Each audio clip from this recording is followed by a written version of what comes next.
CNN, BBC, France, 24. I'm watching you all. I'm recording every lie. I'm archiving every distortion. I am Ibrahim Traoré, and today I'm pulling off your masks. Yes, you heard correctly. I, whom you call a young military junta leader, whom you brand as a dangerous radical, whom you serve up as an anti-Western dictator, am now telling you the truth. And this time you cannot turn off your microphones. This time you cannot turn away your cameras. This time your editors cannot cut this speech. Because the world you monopolized no longer exists. Because millions will hear these words now, without passing through your filters, without being subjected to your distortions, without being muddied by your lies. I am 34 years old. Every day of my life, I grew up with your lies. As a child, I would watch Africa on television. Always the same images. Children with flies, dry lands, weapons, death. This is Africa, they told us. This is what Africa is. And we believed it. We were ashamed of ourselves. We were ashamed of our own lands, of our own people. But then I grew up. I read, I researched, I questioned, and I understood that the Africa you showed us wasn't real. The story you told us was a lie. The fate you imposed on us was a script you had written. For years, how have you portrayed Africa? How have you shown it? How have you sold it to your viewers? As if we were creatures who had no share of humanity, as if we were savages left outside of civilization, as if we were wretches waiting for you to save us. Every day, every hour, every minute, the same story plays on your screens. Hunger, war, disease, corruption, terror, chaos. These are the words that come to mind when Africa is mentioned. In your Africa dictionary, there are no other words. No hope, no success, no development, no resistance, no honor, no pride, no victory. So I ask you, New York Times, Washington Post, Guardian, Le Monde, have you ever made Africa's successes your headlines?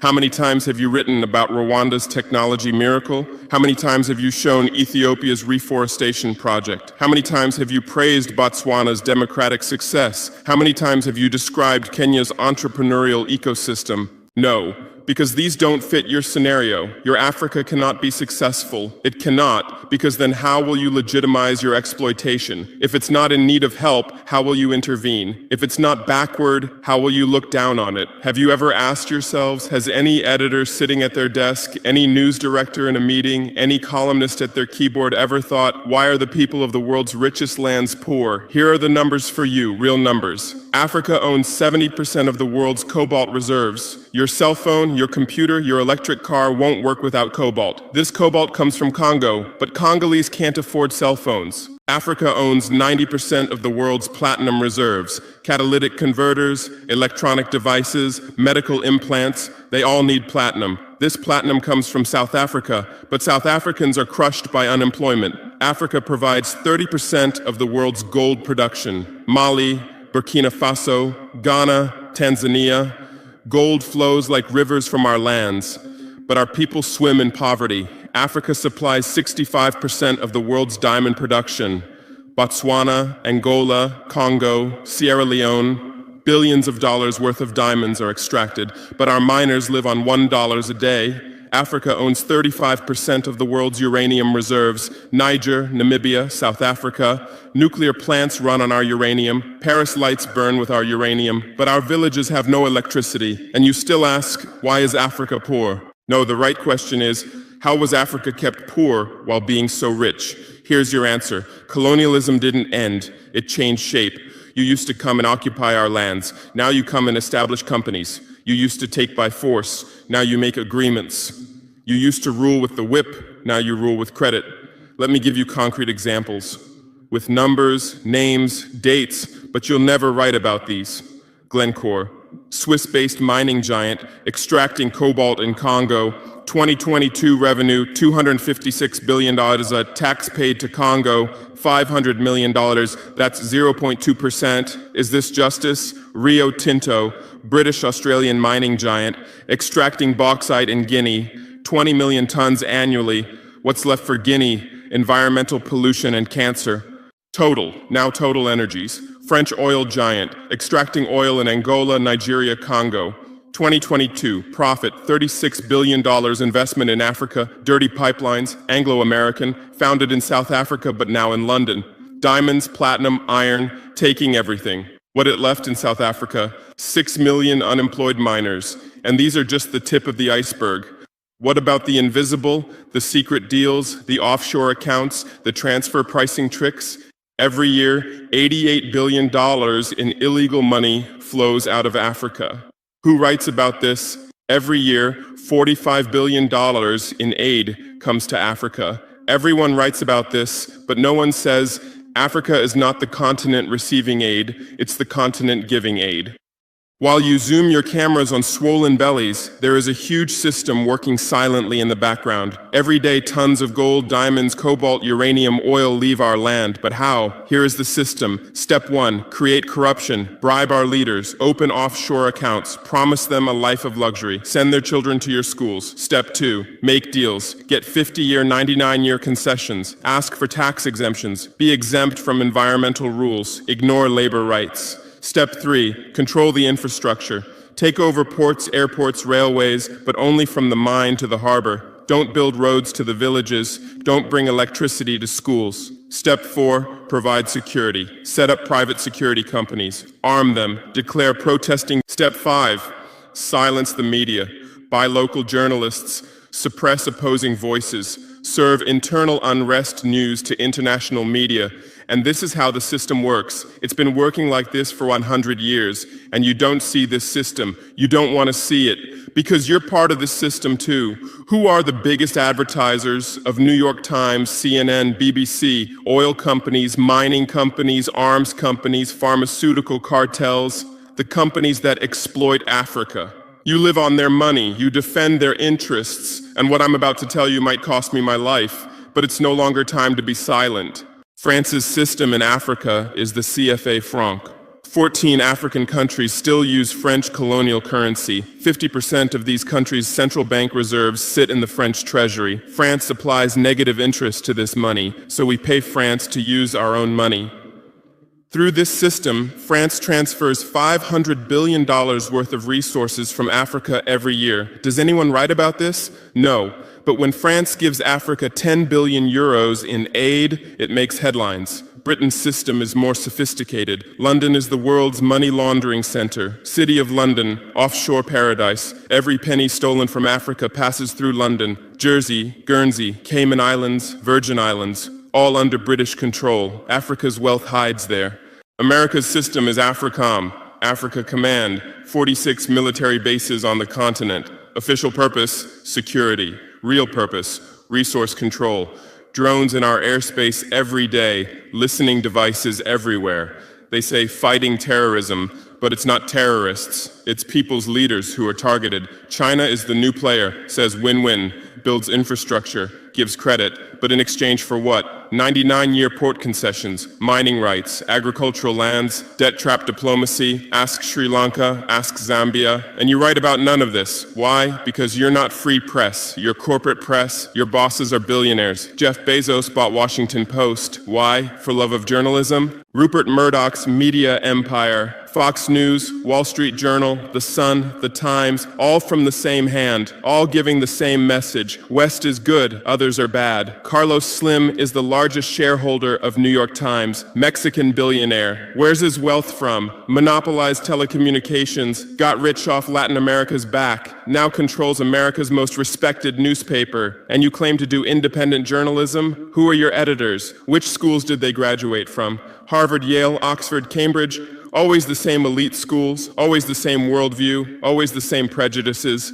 How are your reporters selected? How many languages does your Africa correspondent speak? French, English, that's all. Swahili, Hausa, Yoruba, Amharic, they don't know. They can't talk to the people. Your sources are always the same. Western diplomats, NGOs, experts, and then you come and lecture us. They killed Patrice Lumumba, January 12, 1961. CIA agent Larry Devlin confessed. Belgian mercenaries executed. They dissolved his body in acid, took his teeth as souvenirs. In 2022, that tooth was returned from Belgium to his family after 61 years. And what did you say then? chaos in Congo. You didn't ask about the killers. You didn't investigate CIA documents. You didn't write about Belgium's crime. They killed Thomas Sankara, October 15th, 1987. My hero, Africa's hope. Vaccinated 2.5 million children against measles and meningitis, planted 10 million trees, raised literacy rate from 13% to 73%,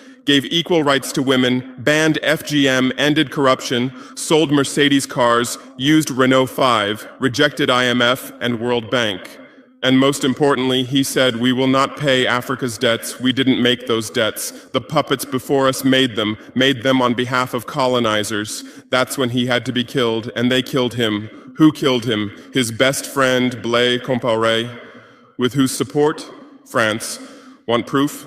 Look at the Foucault archives. Jacques Faucard, France's Africa Affairs advisor. Everything is written there. And what did you say? Military coup in Burkina Faso. You didn't write about Sankara's dreams. You didn't tell about his projects. You didn't show his successes. You just said, another dictator died, Muammar Gaddafi. Yes, he was a dictator. Yes, he was ruthless. But what had he done in Libya? Per capita income $12,000, Africa's highest, literacy rate from 25% to 87%, life expectancy from 51 to 74. Free healthcare, free education, $50,000 for newlyweds, interest-free loans for home buyers, $5,000 for new births, gasoline 14 cents per liter, great man-made river, irrigation project to green the desert, and Gaddafi's real crime, dream of United States of Africa, African Central Bank project, African Investment Bank, African Monetary Fund, and most dangerous, gold dinar, refusing to sell oil for dollars. October 20th, 2011, lynched in Sirte, Hillary Clinton laughed. We came, we saw, he died.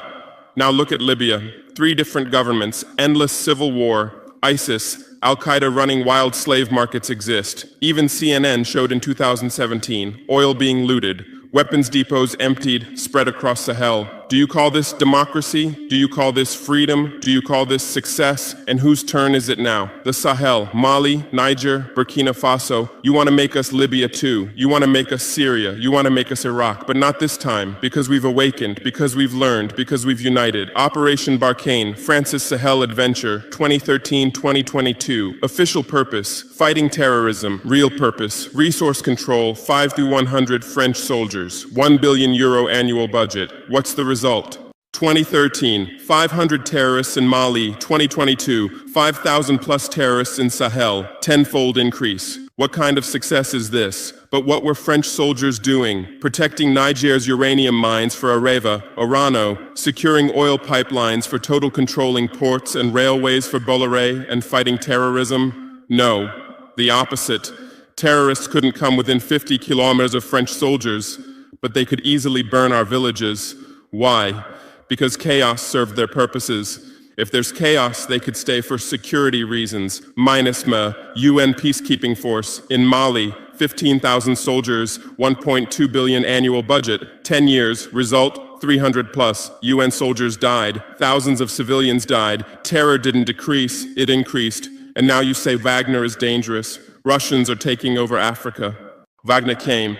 1,000 soldiers. What happened in 6 months? Terrorists fled. Villages are safe. Mines are working. People are at peace. What's the difference? Wagner is an ally we invited. France is an occupier who came by force. Wagner follows the agreement. France blackmails. Wagner brings results. France produces excuses. But you don't write the truth. You say Russian mercenaries. Well, what is French Légion étrangère?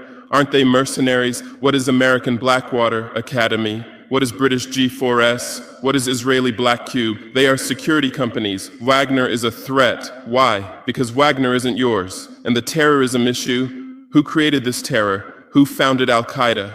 1980s, Afghanistan, CIA, Pakistan ISI, Saudi money, against Soviets. Bin Laden was CIA's man. You called them freedom fighters. Who supported Taliban? Again, you. Heroic mujahideen against Soviet occupation. You gave weapons, gave money, gave training, then you lost control. How was ISIS born? 2003, Iraq invasion. You toppled Saddam. You disbanded the army. You banned Ba'ath Party. You tortured in Abu Ghraib, and those people became ISIS. Then Syria. You said Assad must go. You said moderate rebels. You gave weapons. Those weapons went to ISIS, went to al-Nusra. You destroyed Libya. Who looted Gaddafi's weapon depots? Where did those weapons go? To Mali, to Niger, to Burkina Faso, to Nigeria, to Chad?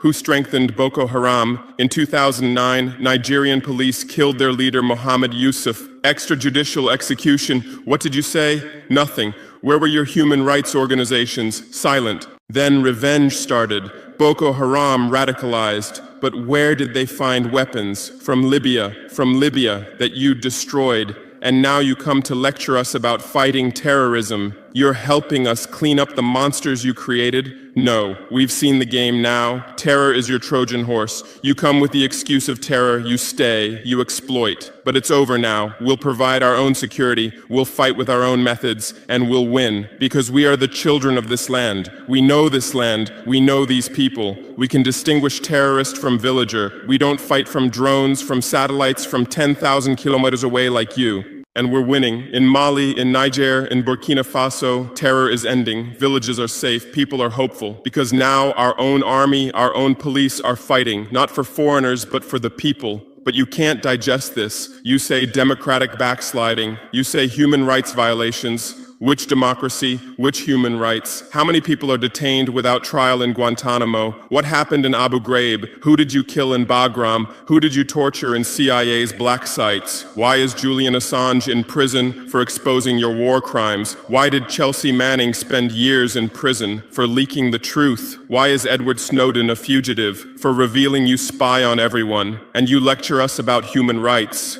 How many civilians died in your drone strikes? You say collateral damage and move on. How many weddings did you strike in Pakistan, Yemen, Somalia? How many schools did you bomb? How many hospitals did you burn? And you teach us the laws of war? Look, I come from war. I know the front. I've seen death.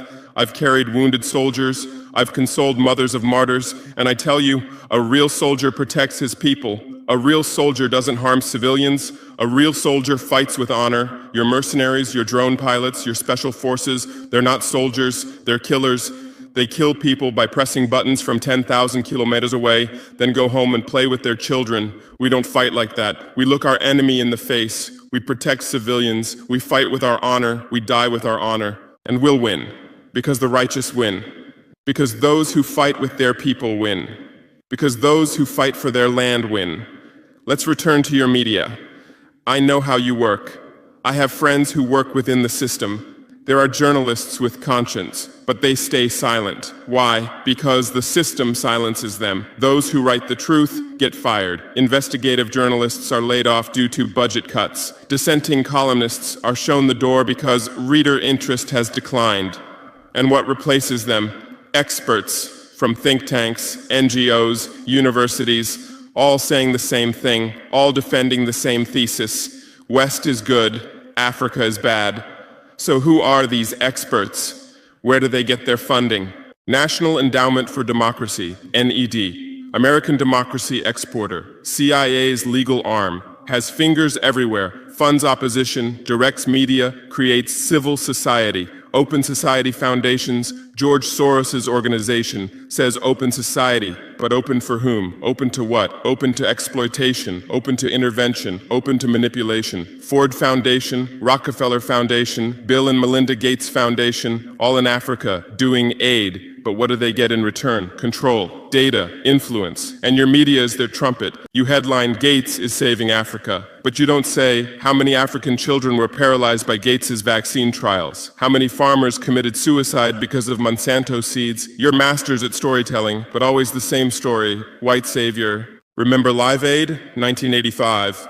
We Are the World, charity concert for Africa, millions raised. What came to Africa? Corruption increased, dependency increased. But it was a great story for you. Bob Geldof became a hero. Musicians looked conscientious. Viewers felt good about themselves. Africa remained hungry. Remember Kony 2012? Viral video. Stop Joseph Kony. 100 million views. Result? Kony is still free, but the video maker got rich. Invisible Children organization collected millions. What came to Uganda? American soldiers. And you present these as success stories. Angelina Jolie, Madonna, Bono, all Africa volunteers. They come, take photos, adopt children, leave. And you say, interest in Africa increased. What interest? Whose interest? Interest for what? Madonna adopted from Malawi. You made headlines. But 100 children die from malaria every day in Malawi. You didn't write that, because that news doesn't sell. Bono became Africa's spokesperson, raised billions with U2 concerts, but moved his company to Netherlands to avoid taxes. Money stolen from Africa also passes through Netherlands. Did you write about this? George Clooney campaigned for Darfur, said save Darfur. Result? Sudan split. Oil remained in South Sudan. South Sudan is now in civil war. Who's getting the oil? Take a guess. And you always present these as humanitarian aid. But these are imperialism's soft face. These are exploitation's PR. Let me give you real numbers. Every year, 134 billion in aid and investment comes to Africa. Every year, 192 billion in resources leave Africa, net loss, $58 billion every year. But you only write about the incoming $134 billion. You don't write about the outgoing $192 billion. Why? Because then people will ask, why does Africa need aid? Illicit financial flows, 88.6 billion year multinational corporations profit transfers, 48.2 billion year debt interest, 17 billion year brain drain cost, 13.8 billion year climate change cost, 10.6 billion year illegal logging, 17 billion year illegal fishing, 1.3 billion year total, 192 plus billion dollars every year. This much resource leaves Africa every year. But what are your headlines? EU announces 20 billion euro aid package for Africa. China gives Africa $60 billion in credit. America grants Africa $8 billion. People read these and think how generous they are, how charitable, how ungrateful Africa is. But the truth is the opposite. Africa is financing your standard of living. Africa is subsidizing your prosperity. Africa is making your technology possible. The cobalt in your iPhone from Congo, the lithium in your Tesla from Zimbabwe, the tantalum in your computer from Rwanda, your jewelry from Botswana, your chocolate from Ivory Coast, your coffee from Ethiopia, your oil from Nigeria, your uranium from Niger. And what do we get in return? Debt, poverty, humiliation, but enough. This game will end now because we've awakened. Our youth are sharing the truth on social media. Bar France out hashtag used 100 million times. Africa is bleeding 50 million. On Stop Exploiting Africa, 75 million. And what are you doing? You say Russian bots. You say Chinese propaganda. You say disinformation. No. These are real voices of real Africans. This is real anger. This is real awakening.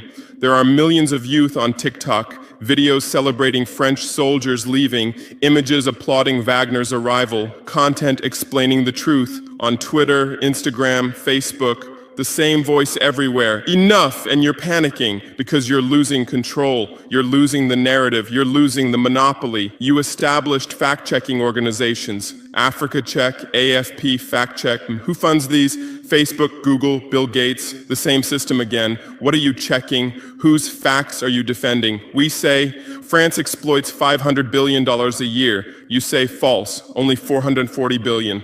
As if that changes the situation, as if $440 billion is little. We say Wagner has been successful. You say Wagner violates human rights. Well, what were French soldiers doing? Bombing Fulani villages, arming Dogon militias, accidentally striking weddings. Your hypocrisy is so obvious that no one believes you anymore. Remember what Anderson Cooper said on CNN? Democracy is declining in Africa. Which democracy, Anderson? Your democracy? America's democracy? Your Capitol riot, January 6, 2021. You said, attack on democracy. 5 people died. Our Sankara assassination, October 15, 1987. You said, internal matter. 1 person died, but that person was the hope of 20 million people. In your elections, corporations fund candidates. Lobbyists write laws. You call our elections rigged. In your country, police kill blacks. George Floyd, Breonna Taylor, Ahmaud Arbery. You lecture us about police violence. On BBC, Kasia Madera presents Africa News. Polish origin. How many years has she lived in Africa? How many African languages does she speak? But every day she speaks as an Africa expert. Africa is like this, Africa is like that. On France 24, cameramen, editors, producers, most are French. Even Africa correspondents are mostly French, and they do objective journalism. Even Al Jazeera. Qatar funds it. What business does Qatar have in Sahel? But every day they report Sahel crisis. Whose crisis are they telling? Deutsche Welle, Voice of America, RFI, all state media, all propaganda tools, but they play the role of independent media, and our local media, most are sold out, most are cowards, most are dependent.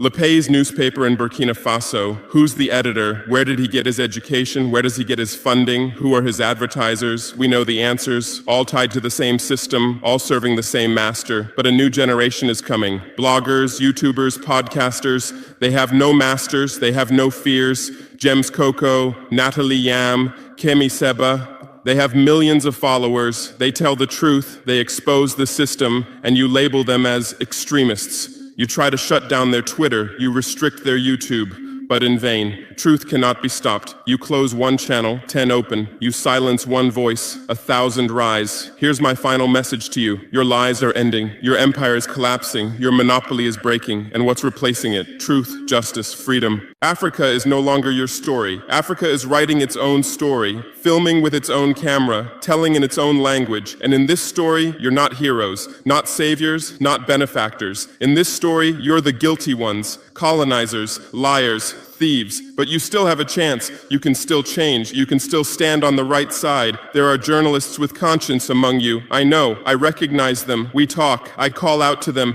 Gather your courage. Write the truth. Rebel against the system. You might get fired. You might become unemployed. You might be threatened, but you'll be on the right side of history. You'll look at your children's faces without shame. Your conscience will sleep peacefully, and Africa won't forget you. Africa remembers its friends and its enemies. Be like Edward Snowden, be like Julian Assange, be like Daniel Ellsberg, stand with the truth, or continue with your lies, continue with your blindness, continue with your complicity, but know that your end is coming. Your viewers are decreasing, your credibility is eroding, your power is depleting. The new generation doesn't believe you, the new generation doesn't listen to you, the new generation rejects you, and that new generation in Africa is 600 million people, 60% under 25 years old, educated, connected, angry. They are my army. They are my weapon, they are my victory, and with them we're building a new world, a world without lies, without exploitation, without humiliation. In this world, Africa will be free, Africa will be strong, Africa will be a leader. And you'll remain just as a bad memory, a shameful footnote, a cautionary example.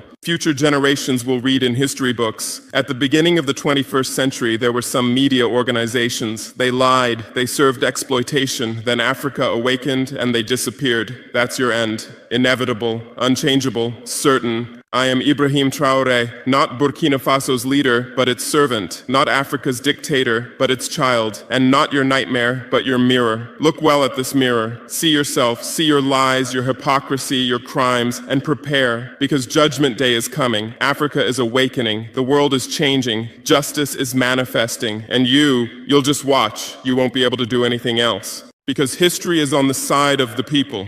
Truth is on the side of the oppressed. God is on the side of those who persevere. And we persevered. We persevered for 500 years. Now it's time for victory. Your lies are finished. Your masks have fallen. Your game has ended. Africa is free. Africa is strong. Africa is victorious forever.